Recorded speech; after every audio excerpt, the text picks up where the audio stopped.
este nuevo capítulo de la pandemia, la economía muestra signos de recuperación por el lado, sobre todo, de las variables productivas, pero una macro con variables, si bien en recuperación también, pero más bien frágiles. Es un poco lo que me propongo hablar ahora con el licenciado Andrés Borenstein, economista de Convius y profesor de UTDT, Universidad Torcuato Di Tella y de la UBA. Buen día, Andrés. Gracias por atendernos. ¿Cómo estás? Hola, buen día, un placer estar aquí con ustedes. Gracias, igualmente. Bueno, ¿cómo lo ves el tema de la coyuntura, más allá del condicionamiento, por cierto, de la pandemia, ¿no? Bueno, mira, este es un año, como decías vos, de recuperación. Nosotros creemos que el PBI del 2021 va a crecer alrededor de 7%, podría ser algo más también, pero la paradoja es que esa recuperación ya ocurrió, porque Ajá. lo que nosotros llamamos el efecto arrastre hizo que el año 2020 termine con un arrastre de 6%, esto es decir, que si la economía se estancara al valor de diciembre, igual crecería 6%, con los datos de enero jugados ya sabemos que ese arrastre es de 8%. Y la sensación que tenemos es que febrero fue un mes negativo, pero marzo fue un mes positivo. ¿Qué pasa? Ujú. ¿Por qué entonces solamente 7 o un poquito más? Y por dos cosas, yo diría dos certezas y dos incógnitas. La certeza es que la cosecha fue más floja que la del año pasado y eso va a jugar en contra. Y la segunda es que, bueno, empezamos con restricciones por la pandemia. Si bien todos tenemos claro que las restricciones no tienen nada que ver con las del año pasado, en algo van a perjudicar la economía. Por empezar, si terminaran acá ya tenés todo lo que es la actividad nocturna, bares, restaurantes, movilidad, etcétera, etcétera. Así que esas dos yo creo que son certezas que hacen que la economía de acá en más no va a tener el brío, la recuperación que viene teniendo. Las dos Ujú. incertidumbres yo diría que son las siguientes. La número uno es el tema de las importaciones. O sea, el gobierno está frenando mucho las importaciones, en parte porque quiere mantener el dólar atrasado. El problema es que si vos, eso es posible, digamos, pero si vos mantenés las importaciones frenadas, va a ser muy difícil crecer. Primero porque vos necesitas una gran cantidad de insumos industriales para producir y por otro lado también necesitas importaciones para consumir. Hay un montón de faltantes, desde repuestos de electrodomésticos hasta un montón de bienes de consumo e insumos industriales que faltan. Entonces, ahí la recuperación, si no habilitas un poco más las importaciones, la economía se queda sin nafta. Claro, claro. Ahora, uno entiende también digamos, los requisitos políticos, si querés, de atrasar el dólar para controlar un poco más la inflación. También el Banco Central quizás quiere reponer reserva. Bueno, ahí tenés una dicotomía. Y el cuarto factor, que para mí también es una incógnita, es que algunos sectores, como por ejemplo la construcción, que vienen traccionando muy bien, o venían traccionando muy bien, yo creo que es un fenómeno que tiene que ver mucho con obras que estaban empezadas, que se continuaron, pequeñas refacciones en los hogares, pero me da la impresión de que obras nuevas, poco y nada. Entonces, tenés una dinámica positiva, pero que en algún momento también se puede quedar sin nafta. Ahora, ¿estoy seguro? No, no estoy seguro, por eso lo planteo como una incógnita, pero bueno, ahí está. Y de nuevo, Claro. las restricciones yo creo que van a hacer que, por ejemplo, la obra pública y todo eso tampoco despeguen mucho, va a despegar quizás más a un ritmo más municipal que de grandes obras, ¿no? Claro. Andrés, hablaste de las restricciones que anunció el presidente el último miércoles. Por otra parte, se espera que en marzo y abril haya un rebote estadístico, por llamarlo de alguna forma, relevante, dos cifras fácil. Estas medidas anunciadas esta semana podrían de alguna forma amesetar el crecimiento de esas de marzo, sobre todo de abril, claro, claramente, ¿no? Mira, dado la magnitud de la cuarentena del año pasado, cuando vos vas a mirar las cifras interanuales, medio que hagas lo que hagas, el número va a ser espectacular. El problema es que me parece un error mirarlo así. Uno tiene que mirar en general contra el mes anterior desestacionalizado. Y ahí es donde mi impresión es que marzo fue bueno. Vimos ya datos de cemento, de autos. eh, entonces yo creo que marzo fue bueno. Abril yo creo que vaya a mostrar alguna desmejora. Eh, digamos, de nuevo, mi comentario ahí viene por un lado del lado de la cosecha, que por la sequía fue menor, y por el lado de las restricciones que le van a pegar sobre todo a algunos servicios, ¿no? Claro. De todas formas, más allá de lo que vos mencionás, un desempeño espectacular desde el punto de vista estadístico, meramente, convengamos que mucha gente no percibe los beneficios de la recuperación, ¿no? Por supuesto, porque es una recuperación que fue muy heterogénea a nivel sectores. Es decir, si vos tenés un hotel, un café, bueno, por más que estás mejor que en abril, mayo, junio del año pasado, estás muy mal. Y en general en el sector servicios, en el sector transportes, la cuestión está bastante floja.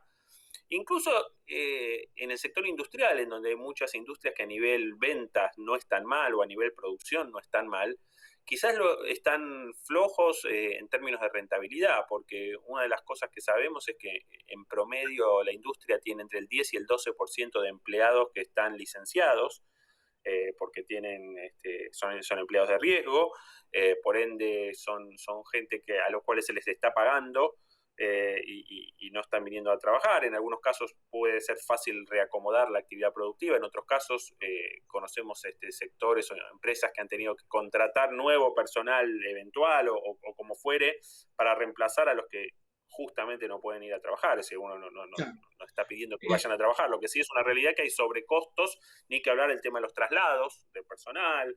Entonces, por ahí a nivel sectorial, a nivel número, la producción no está mal, pero cuando vas a ver el número final del empresario, ahí ya los números no sonríen tanto, ¿no? Efectivamente. Andrés, se conoció en la última semana que hay un 42% de pobreza, un número que alarma, por cierto, y que de alguna forma, si bien corresponde al último trimestre, del último semestre del año pasado, es un dato que habla, por un lado, seguramente de una injusta distribución. ¿Se lo adjudicás a alguna otra cosa? No, mira, cuando uno piensa en pobreza hay que separarlo del tema distributivo. De hecho, también salieron los números de distribución del ingreso y no salieron peores que antes. El gran tema de la pobreza tiene que ver, yo creo, con el empleo informal. La pandemia complicó a todo el mundo, pero a los que más complicó son a los empleados informales, que básicamente la mayoría de los empleados informales están digamos, entre los más pobres de la población. Entonces, ese para mí es el gran factor. Entonces, ¿cuándo va a mejorar la situación de pobreza? Bueno, digamos, de corto plazo, cuando mucha de esta gente informal pueda volver a laburar. De mediano plazo, me parece que la única solución es crecer.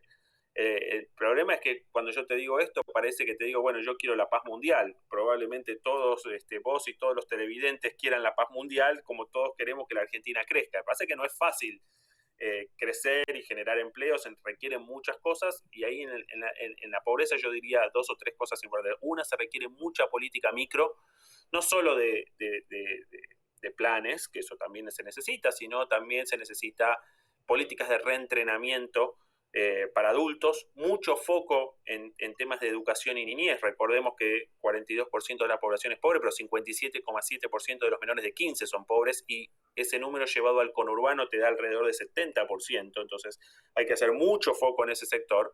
Y después desde lo macro hay que ver cómo generar inversiones, porque la verdad es que cuando uno piensa, y a veces algunos políticos más voluntaristas piensan en redistribuir, lo cual está bueno redistribuir, pero tenés que tener algo para redistribuir primero. Entonces yo soy de la idea de que podés pensar en políticas redistributivas mientras creces. Si no creces y lo único que estás buscando es redistribuir, lo que vas a hacer es espantar a la inversión, y vos necesitas a la inversión como agua en el desierto en este país. Claro, exactamente. Andrés, hablaste de los planes en un momento. Digo, sin la asistencia del Estado, llevada a cabo el año pasado, por cierto, ATP y compañía, deberíamos haber esperado datos de desempleo y pobreza muy por encima de los que finalmente se mostraron. Sí, sobre todo sin lo que puede ser la AUH, que es el plan de bandera de Argentina, más el IFE, que fue el emergencial, lo que hubiésemos visto, sobre un poco más de pobreza hubiésemos visto sin ningún lugar a dudas, pero sobre todo hubiésemos visto mucho más indigencia. Y acá hay que poner el foco. En la Argentina, 1 de cada 4 pobres es indigente, es decir, tiene muchos problemas para alimentarse.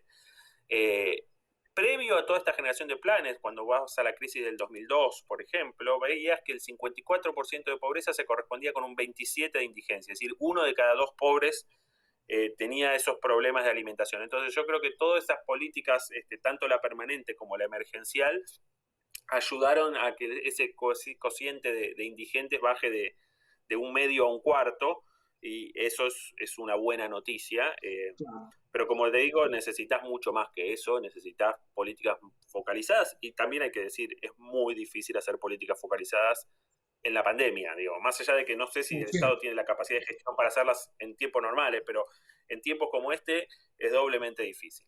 Por otra parte, también es difícil conciliar gasto social creciente con metas de equilibrio fiscal, 4,5% del producto como se propone el gobierno, ¿no?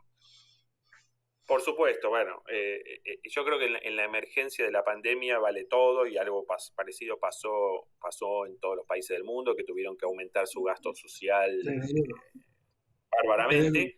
Ahora, cuando salís de la pandemia es muy interesante, porque los programas sociales tipo AUH más algunos otros por ahí cuestan 1 punto del PBI. Y este año vamos a gastar 3 puntos del PBI en subsidios económicos, en subsidiar la energía y ¿no? la luz y el gas. Entonces hay que ponerlo en su justa medida, es decir, no hay duda que los planes sociales tienen un montón de efectos positivos y algunos efectos negativos, y estaría bueno corregir esos efectos negativos, pero a nivel plata, y de nuevo, le quiero sacar el IFE a esta cuenta, porque el IFE fue una cosa emergencial y nadie se imagina el IFE para siempre. Pero exacto, el AUH va a ser para siempre. Claro. Se llamará de otra manera, tendrá otras características, pero digamos, esas cosas son más estructurales, ¿no? Exactamente. Andrés, fuiste muy claro, por cierto, te agradezco mucho, te mando un abrazo, buen fin de semana. Igualmente, gracias a ustedes. Chao, hasta luego. Licenciado Andrés Borenstein, economista de Convius y profesor de UTDT y UBA. Después de la pausa hay más mercados por expertos.